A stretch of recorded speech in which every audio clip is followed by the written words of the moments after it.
Once upon a time, in a small village nestled in the mountains, there was a woman named Amy who lived with her family. Amy was known for her kindness and unwavering positivity, even in the darkest of times. She had a special way of bringing warmth and light to everyone around her, like a candle in a dark room. Amy's house was always open to neighbors and travelers, and her door was a constant hub of activity. She welcomed anyone who needed a place to stay, a hot meal, or simply someone to listen. No matter how tough things got, Amy always managed to find a way to spread hope and joy. One day, a fierce storm hit the village. Thunder shook the ground, and strong winds howled through the narrow streets. Amy's family was safe in their home, but the villagers were not so fortunate. Many had their homes damaged by fallen trees, and the fields were flooded, putting their livelihoods at risk. As the storm raged on, Amy could see the fear and despair in her neighbors' eyes.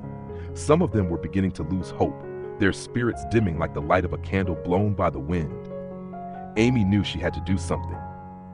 That night, as the storm subsided, Amy took a candle from her kitchen. She lit it carefully, watching the flame flicker and dance as it caught the light from her oil lamp. With the candle in hand, she set off into the darkened village, determined to share its warmth with everyone she met.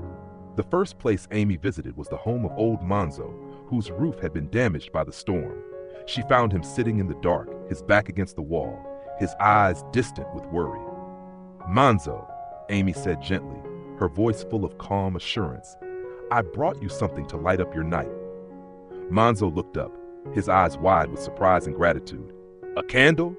But Amy, it's just a small light in all this darkness." Amy smiled, her eyes full of understanding. "You're right, it's just a small light.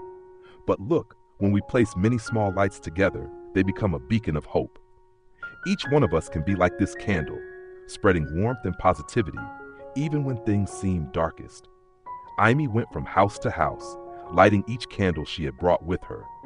She spoke words of encouragement and hope to those who had lost so much, reminding them that even the smallest light could make a big difference. "I know it's hard now," she would say, her voice steady and strong, "but together we can light up this village again, one candle at a time."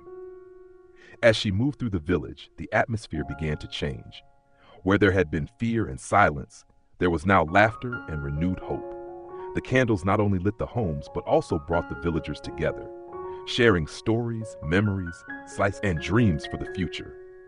By the time Amy returned home, the village was transformed. The storm had passed, but the community was strong, united by the light of hope that Amy had shared. As she stood in her doorway, watching the villagers from her porch, Amy knew that even in the darkest times, her light had made a difference. Moral of the story: spreading positivity is like lighting a candle in the darkness. It may start small, but when we come together, our collective light can drive away the gloom and create warmth and hope for everyone.